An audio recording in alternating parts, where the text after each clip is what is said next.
নমস্কাৰ মই ভৈৰৱ আপোনালোকৰ মাজলৈ আহিছোঁ এটা নতুন ভিডিঅ' লৈ যোৱা 3 তাৰিখৰ পৰা 8 তাৰিখলৈ মানে আজিলৈকে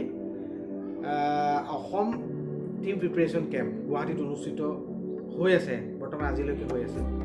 আৰু তাৰ লগত সংগতি ৰাখি মই এটা ভিডিঅ' বনাইছিলোঁ আৰু কাৰণ এই ভিডিঅ'টো কি হ'ল আপোনালোকেও জনা উচিত আমাৰ অসম কাৰাটে সন্থাই কি কৰি আছে আপোনালোকে এবাৰ জানিব লাগে আৰু সেই কাৰণে মই আপোনালোকৰ মাজলৈ এই ভিডিঅ'টো দাঙি ধৰিছোঁ আশা কৰোঁ আপোনালোকে মোৰ ভিডিঅ'টো ভাল পাব অহা 8 তাৰিখলৈকে আজি আমাৰ কেম্পৰ শেষ দিন আৰু North East Youth Olympic organise কৰিছে মেঘালয়া শ্বিলঙত হ'ব আৰু অসমৰ সকলো জিলাৰ পৰা 26 গৰাকী প্ৰতিযোগীয়ে অংশগ্ৰহণ কৰিছে এই কেম্পটোত আৰু কাটা আৰু কমিটেড 26 গৰাকী আৰু এই কেম্পটোৰ প্ৰশিক্ষক যাদৱজ্যোতি ৰাজগুৰু আৰু বুলবুল বসুমতাৰীয়ে তেওঁলোকৰ প্ৰশিক্ষণ দিছে আৰু মেণ্টেলি ফিজিকেলি ইমান ধুনীয়া এটা কেম্প অৰ্গেনাইজ কৰিছে মেণ্টেলি ফিজিকেলি প্ৰিপেৰেশ্যন কৰিবৰ কাৰণে আৰু আমাৰ ছাত্ৰ ছাত্ৰীসকলক যাতে আমি নৰ্থ ইষ্টত বেষ্ট টিম আনিব পাৰোঁ তাৰ কাৰণে আমি প্ৰিপেৰেশ্যন কৰিছোঁ আৰু এই কেম্পটোৰ তত্ত্বাৱধায়ক হিচাপে আছে আমাৰ ৰূপক ৰাজমুখী চেচে আৰু কণিকান্ত বৰ্মন চেচে আৰু সুন্দৰ এটা ট্ৰেইনিং কেম্প আৰু এই ট্ৰেইনিং কেম্পটো যোগেদি আমাৰ ছাত্ৰ ছাত্ৰীসকল বহুত উপকৃত হ'ব আৰু ইয়াৰ পৰাই অহা 11 তাৰিখে আমাৰ শ্বিলঙলৈ আমাৰ টিমটো যাত্ৰা কৰিব শ্বিলঙত 13 তাৰিখৰ পৰা 18 তাৰিখলৈকে অনুষ্ঠিত হ'ব এই নৰ্থ ইষ্ট গেমছ আৰু সকলোলৈকে মই ধন্যবাদ জ্ঞাপন কৰিছোঁ কোচ প্ৰশিক্ষক আৰু আমাৰ ষ্টেট কাৰাটে সন্থাৰ সকলোলৈকে আন্তৰিক ধন্যবাদ জ্ঞাপন কৰিছোঁ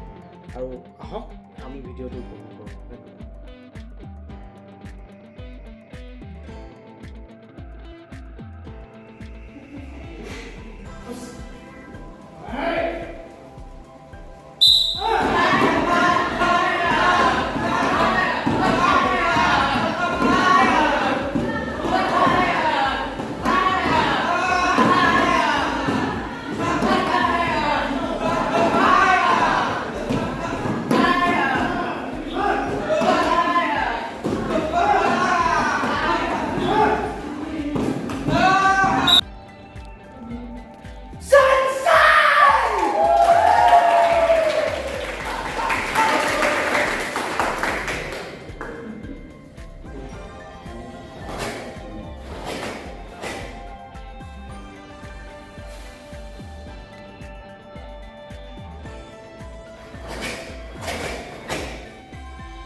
ধন্যবাদ।